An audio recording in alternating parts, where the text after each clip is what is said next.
السلام علیکم ورحمۃ اللہ وبرکاتہ۔ کیا آپ بھی اس کیفیت سے دو چار ہیں کہ دعائیں مانگ مانگ کے تھک چکے ہیں اور شیطان کا یہ وسوسہ اور حملہ ہے کہ ہماری دعائیں قبول کیوں نہیں ہو رہی، ہماری وہ حاجات جو ہم اللہ تعالیٰ سے مانگتے ہیں وہ کیوں نہیں پوری ہو رہی، اور کیا مسئلہ ہے کہ ہماری پریشانیاں بڑھتی ہی جا رہی ہیں اور کم نہیں ہو رہی۔ دعائیں بھی مانگی، وظیفے بھی پڑھے، نمازوں کی بھی پابندی ہے، لیکن اس کے باوجود بھی ہمارے مسائل بڑھتے جا رہے ہیں اور دعائیں قبول نہیں ہو رہی۔ تو مایوسی گناہ ہے بلکہ کفر ہے۔ مایوس نہیں ہونا اس رب کی ذات سے جو اپنے بندوں سے 70 ماؤں سے بھی زیادہ پیار کرتا ہے۔ تو اللہ تعالیٰ اتنے مہربان اور رحیم کریم ہیں کہ انہوں نے مسلمانوں کو دعائیں مانگنا کا حکم دیا ہے، اور نہ صرف حکم دیا ہے بلکہ وہ اوقات بھی بتائے ہیں جن اوقات میں اللہ تعالیٰ اور بندے کے درمیان پردے ہٹ جاتے ہیں۔ تو ہم ان اوقات کو محفوظ کر لیں اور اپنی دعاؤں کو ان اوقات پہ مانگنے کی عادت بنائیں تاکہ ہماری ساری دعائیں قبول ہوں اور شیطان کے حملوں سے ہم بچ سکیں اور مایوسی جیسی کیفیت سے ہم نکل سکیں۔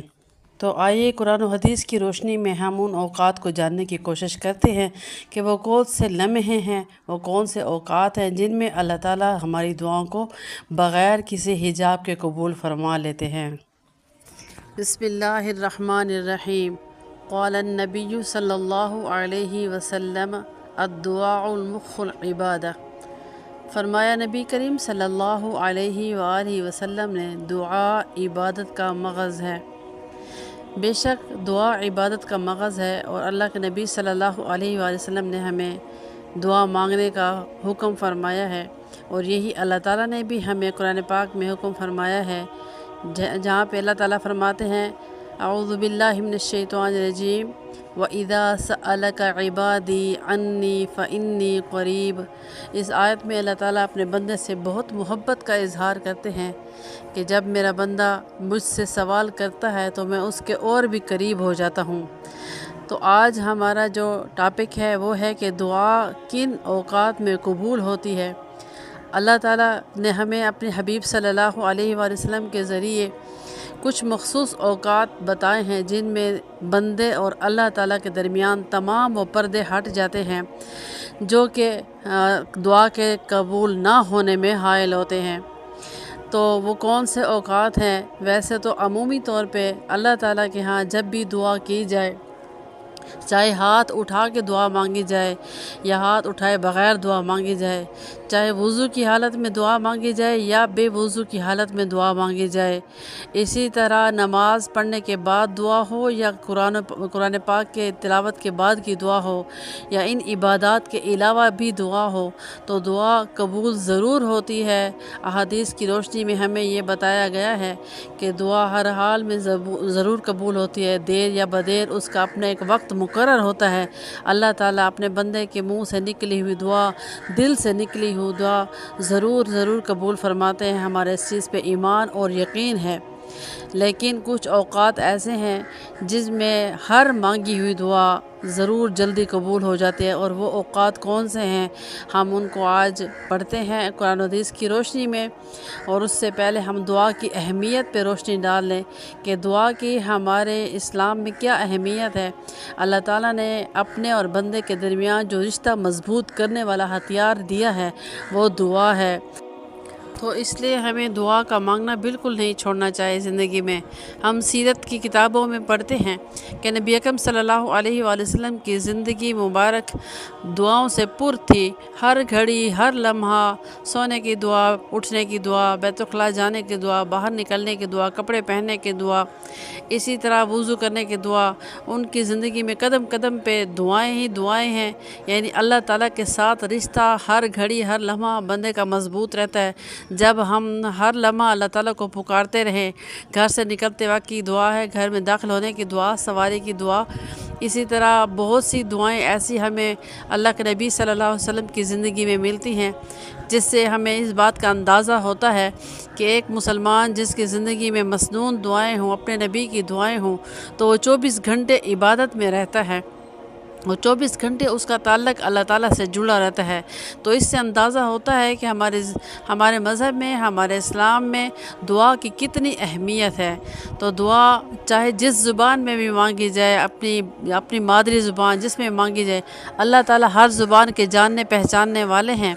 لیکن سب سے پر اثر دعائیں وہ ہیں جو قرآن پاک میں اللہ تعالیٰ نے ہمیں سکھائیں، یا اللہ کے حبیب صلی اللہ علیہ وسلم نے ہمیں اپنی احادیث مبارک میں سکھائیں۔ وہ ایک جامع دعا ہے، جامع الفاظ ہوتے ہیں، چاہے اللہ تعالیٰ کے ہوں یا اللہ کے رسول صلی اللہ علیہ وسلم کے الفاظ ہوں۔ ان الفاظ کو جب ہم پڑھتے ہیں اور ان الفاظ سے جب ہم اللہ تعالیٰ سے مانگتے ہیں تو وہ ساری دعاؤں کا مجموعہ ہوتی ہے کہ جو ہم مانگنا چاہتے ہیں وہ ہمیں اللہ اور اللہ کے رسول نے سکھا دیا ہے۔ تو اس سے اندازہ لگائیں کہ دعا کی ہمارے مذہب میں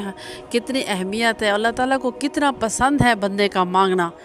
اور یہ ایک خاص صفت ہے انسان کی، خاص طور پر مسلمان کی، جو اس کو اپنے رب سے جوڑ کے رکھتا ہے۔ اس لیے حدیث شریف کا مفہوم ہے کہ اگر جوتی کا تسمہ بھی ٹوٹ جائے تو اللہ تعالیٰ سے مانگو۔ واحد اللہ تعالیٰ ہی کی ذات ہے جس سے ہم جتنی مرتبہ مانگیں گے وہ اتنی زیادہ خوش ہوتی ہے۔ اس کے برعکس دنیا کے جتنے بھی رشتے ہیں ان سے اگر مانگا جائے، ایک دفعہ وہ دیں گے، دوسری دفعہ دیں گے، تیسری دفعہ بالکل بھی نہیں دیں گے، بلکہ ان کا ہمارا تعلق بھی کمزور پڑ جائے گا۔ لیکن اللہ تعالیٰ کی ذات سے بندے کا تعلق اتنا مضبوط ہوتا ہے جتنا ہم مانگتے ہیں۔ یہاں تک احادیث شریف میں آتا ہے کہ انسان جب سو رہا ہوتا ہے، وہ کروٹ بدلتا ہے تو نیند میں ہی جب اللہ کو پکارتا ہے ایک دفعہ، یا اللہ، اپنی تھکاوٹ کی وجہ سے، جس وجہ سے بھی اس کی زبان پہ اللہ کا نام مبارک آ گیا، تو اللہ تعالیٰ عرش سے اس کو 70 مرتبہ جواب دیتے ہیں کہ لبیک یا عبدی، کہ اے میرے بندے میں حاضر ہوں، تو نے مجھے پکارا ہے تو کیوں پکارے، کیا مانگنا ہے بتاؤ، بول۔ تو ایسے رب سے جو اتنا مہربان ہو، اپنے بندے سے اتنا محبت کرنے والا ہو، اس سے ہمیں مانگنا کبھی بھی نہیں چھوڑنا چاہیے۔ تو مانگنے کے طریقے بھی اللہ نے اپنے حبیب کے ذریعے ہمیں سکھائے، مانگنے کے اوقات بھی بتائے، اور یہ بھی بتایا کہ 24 گھنٹے بھی ہم اللہ تعالیٰ سے مانگیں تو اللہ تعالیٰ دینے پہ تیار ہیں، اور کبھی بھی اس کے خزانوں میں کمی نہیں ہو سکتی۔ تو وہ کون سے اوقات ہیں جس میں اللہ تعالیٰ اپنے بندے کے قریب ہو جاتے ہیں اور اس کے اور اللہ کے درمیان سارے پردے ہٹ جاتے ہیں؟ سب سے پہلے اس کے لیے ہمیں حدیث شریف میں بتایا گیا کہ ہمارے گھر میں آنے والی آمدنی حلال ہونا ضروری ہے۔ حلال کا لقمہ کھانے والے کی دعا کبھی رد نہیں ہوتی۔ اور اس کے بعد جو اوقات ہیں ان میں سب سے پہلے یہ کہ سجدے کے اوقات میں اللہ کے نبی صلی اللہ علیہ وسلم نے فرمایا کہ جب بندہ سجدہ کرتا ہے تو وہ اپنے رب کے بہت ہی قریب ہو جاتا ہے۔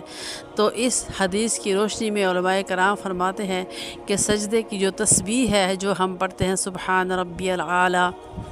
اس کی تعداد کو بڑھا دیں دعا کی نیت سے،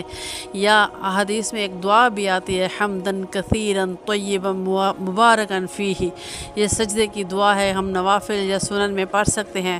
تو سجدے کی حالت میں دعا ضرور قبول ہوتی ہے۔ اس کے بعد اوقات کی بات آ جاتی ہے کہ وہ کون سے اوقات ہیں،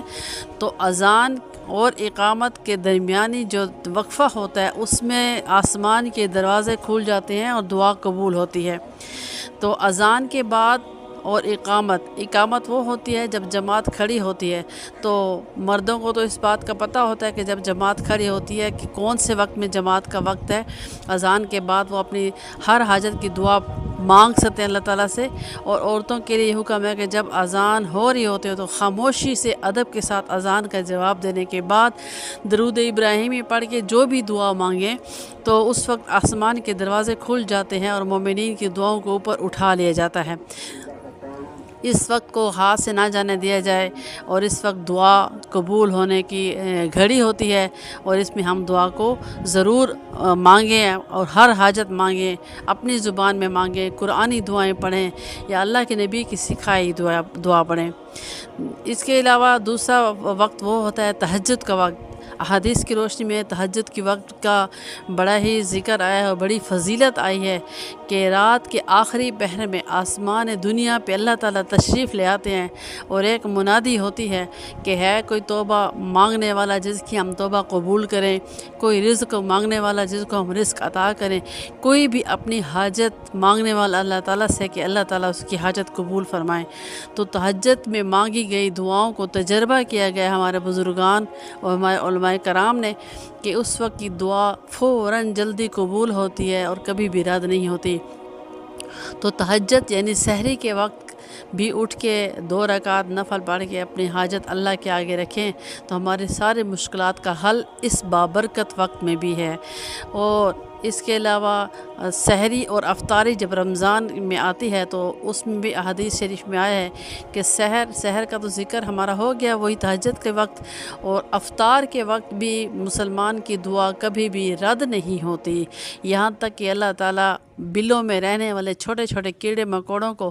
اور سمندر اور دریاؤں میں رہنے والی مچھلیوں کو بھی حکم دیا جاتا ہے کہ جب مسلمان دعا کے لیے ہاتھ اٹھائیں تو آپ سب مخلوق نے ان کی دعاؤں پہ آمین کہنا ہے۔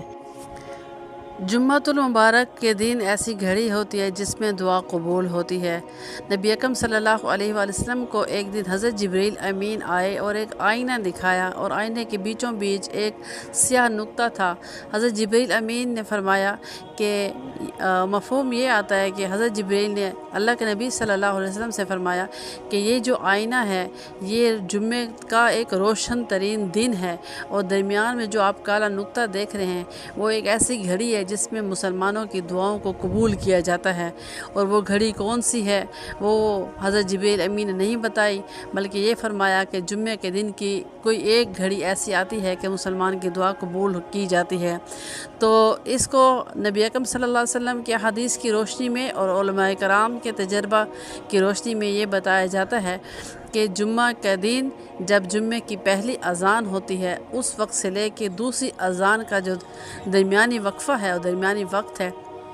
اس میں دعا قبول ہوتی ہے۔ اور بعض علماء کرام نے فرمایا ہے کہ جمعے کے دوسری اذان کے بعد جب امام صاحب ممبر پر جب تک نہیں بیٹھتے اس درمیانی وقفے میں بھی دعا قبول ہونے کا انہوں نے تجربہ کیا ہوا ہے۔ اور دوسرے ہمارے علماء کرام اور ہمارے بزرگان دین فرماتے ہیں کہ جمعہ کے دن عصر کی نماز کے بعد اپنے جگہ پہ بیٹھے بیٹھے ذکر کرتے رہیں اور جو بھی دعا اس کے بعد مانگیں تو وہ ضرور قبول ہوتی ہے۔ بہرکیف جمعہ المبارک کا پورا دن جو ہے وہ قبولیت والا ہوتا ہے۔ جس طرح رمضان المبارک کا ہر لمحہ ہر گھڑی دعاؤں کی قبولیت کا ہوتا ہے اس میں بھی دعاؤں کی کثرت رکھنی چاہیے، اسی طرح جمعہ المبارک کی بھی ایک گھڑی ایسی ہوتی ہے کہ جس میں دعا ضرور قبول ہوتی ہے۔ اور اس کے علاوہ بارش کے وقت بھی نبی اکرم صلی اللہ علیہ وسلم نے فرمایا کہ یہ بارش جو ہے اللہ تعالیٰ کی رحمت ہے اور اللہ تعالیٰ سے ہو کے یہ پانی آ رہا ہوتا ہے، تو اس وقت بھی دعاؤں کے قبول ہونے کا ایک ضروری اللہ تعالیٰ نے اور اللہ کے حبیب نے ہمیں اس بات کی تاکید فرمائی ہے کہ بارش کے وقت بھی دعا مانگی جائے، اللہ کی رحمت ہو رہی ہوتی ہے اور دعا قبول ہوتی ہے۔ مسافر کی سفر کے دوران بھی دعا قبول ہونے کی احادیث میں بڑی تاکید آئی ہے کہ سفر کے دوران مسافر جو بھی دعا مانگتا ہے اللہ تعالیٰ اس کی قبول فرماتے ہیں۔ تو سفر میں بھی ہمیں اپنی ہر حاجت اللہ تعالیٰ کے آگے رکھنی چاہیے اور مانگنی چاہیے۔ ان اوقات کے علاوہ 5 وقت کی نماز جب ہم ادا کرتے ہیں تو اس کے بعد بھی جب ہاتھ بلند کرتے ہیں تو اللہ تعالیٰ کی رحمت کے دروازے اس نمازی کے لیے، اس مسلمان کے لیے کھل جاتے ہیں اور اللہ تعالیٰ اس کے منہ سے نکلی ہوئی ہر دعا کو قبول فرماتے ہیں۔ تو ہمیں 5 وقت کی نماز کے بعد بھی جلدی جلدی کھڑا ہونے کے بجائے اپنی ہر حاجت اللہ تعالیٰ سے مانگیں، اپنی دنیا اور آخرت کی بھلائی مانگیں، رشتہ داروں کے لیے بھی، اپنے والدین کے لیے بھی، اپنے اساتذہ کرام کو بھی دعاؤں میں یاد رکھنے کی تاکید ہمیں جیسا کہ فرمائی گئی ہے، تو ہم سب کو دعاؤں میں یاد رکھیں اور اللہ تعالیٰ سے دعائیں مانگیں۔ ہم جتنی بھی دعائیں مانگیں گے اللہ اور ہمارا رشتہ مضبوط ہوگا، اللہ تعالیٰ کی رحمت ہم پہ برسے گی اور ہماری دنیا اور آخرت کی ساری مشکلات آسان ہوں گی۔ اللہ تعالیٰ کا شکر ہے، اس پہ الحمد ہے کہ اللہ نے ہمیں مسلمان بنایا اور ہمیں ایک مضبوط ہتھیار دیا اور وہ ہے دعا کا، اور دعا کو عبادات کا مغز بتایا ہے کہ جس عبادت میں مغز ہی نہ ہو اس عبادت کا کیا فائدہ۔ جس طرح انسان کے جسم میں مغز کی ایک اہمیت ہے کہ ایک پورا جیتا جاگتا انسان ہے، اس کے ہاتھ پیر سلامت ہیں، لیکن وہ شعور سے خالی ہے اور وہ دنیا والوں کے سامنے ایک پاگل ہے، تو اس کا کوئی فائدہ نہیں ہے انسانوں کی لسٹ میں۔ اسی طرح الدعا مخ العبادت سے ہم نے بات شروع کی تھی، اسی پہ ختم کرتے ہیں کہ دعا واقعی عبادات کا مغز ہے۔ اگر دعا نہیں تو عبادات اس چیز سے خالی ہوتے ہیں، تو ہمیں اللہ تعالیٰ سے ہر گھڑی ہر لمحہ مانگنا چاہیے، اور ان اوقات میں مانگنا چاہیے جو اوقات آج ہم نے پڑھے اور سمجھے ہیں۔ اس کے علاوہ کبھی اس چیز پہ بھی انشاءاللہ ہم درس کریں گے کہ وہ کون سے لوگ ہیں جن کی دعا جلدی قبول ہوتی ہے۔ تو آج جو فی الحال ہم نے اوقات سمجھے ہیں، ان گھڑیوں کو ہم مضبوط پکڑیں اور ان گھڑیوں میں اپنے رب کے ساتھ اپنا تعلق مضبوط بنائیں، تاکہ ہماری دنیا اور آخرت سنور سکے۔ وما توفیقی الا باللہ علیہ توکلت و الیہ انیب۔